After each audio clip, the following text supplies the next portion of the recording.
how to manage my life in this farming line. மோடியா வர சொல்லு, நீங்க கல்யாணத்துக்கு வர சொல்லு மோடியா. நாங்க தன்னால வெயில புடிங்க கிடக்க, நீ வந்து கக்காத்து போட்டு பேசிக்கிட்டு என்ன செய்யற நீ?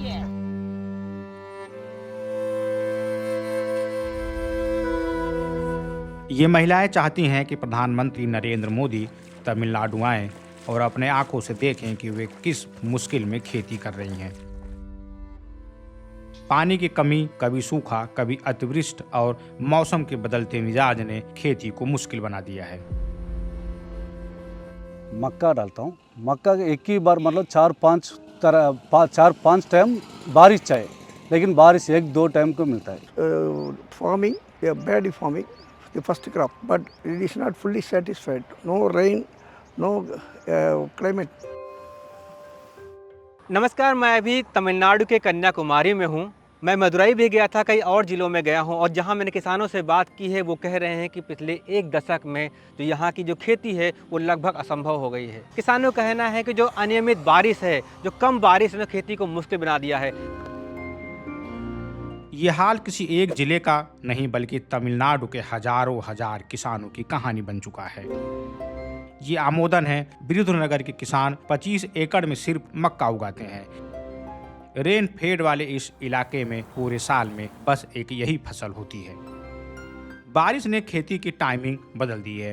पिछले 5-7 सालों में एक्सट्रीम वेदर इवेंट्स, बारिश के पैटर्न में बड़े बदलाव और 500 फीट तक गिर चुके ग्राउंड वाटर लेवल ने हालात ऐसे कर दिए हैं कि किसान साल में सिर्फ एक ही फसल ले पाता है। मैंने पहले 17 साल इंडियन आर्मी में सर्विस किया हूँ। मैंने वो 25 एकड़ को हैंड ओवर लेके अभी खेती बाड़ी कर रहा हूँ। जी, इधर क्या है, इधर धूप ज़्यादा है, बारिश कम है। साल में एक बार मक्का डालता हूँ। इधर का किसानों को पूरा हुई है। बोरवेल डालने से भी उधर क्या थोड़ा थोड़ा पानी देता है, इसलिए खेती बाड़ी करने के लिए मुश्किल हो रही है। तमिलनाडु खेती मुश्किल में है, किसान अभूतपूर्व खतरे का सामना कर रहे हैं और इस खतरे को क्लाइमेट चेंज ने बढ़ा दिया है। तमिलनाडु का कृषि सेक्टर भीषण खतरे में है। क्लाइमेट चेंज से न सिर्फ बारिश का पैटर्न बदला बल्कि तापमान भी बढ़ा है और इसका सीधा असर खेती पर पड़ रहा है। What can we do?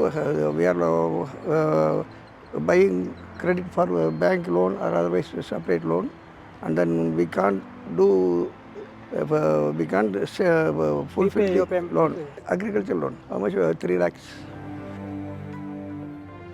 राज्य के कुल खेती के 45% हिस्से में धान की खेती होती है, लेकिन सबसे बुरा असर पड़ रहा है कावेरी बेसिन पर, जिसे कभी राज्य का राइस बाउल कहा जाता था।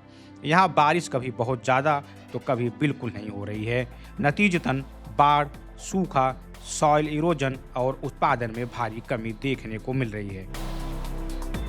अनियमित बारिश और सिंचाई की दिक्कतों के चलते धान के साथ साथ नारियल की भी पैदावार प्रभावित हो रही है।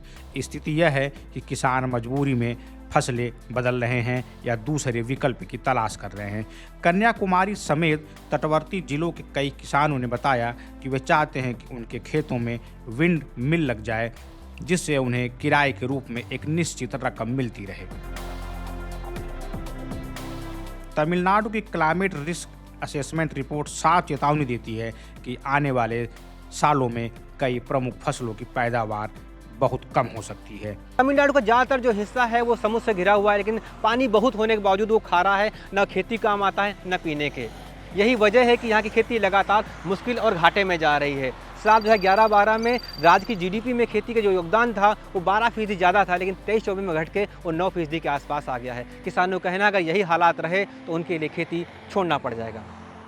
DSSAT मॉडल के मुताबिक आने वाले मौसम में फसल विकास और ज़्यादा चुनौतीपूर्ण होगा और ऐसे में तमिलनाडु की ज़मीन पर सबसे बड़ा सवाल अब सिर्फ अगली फसल का नहीं बल्कि भविष्य का है।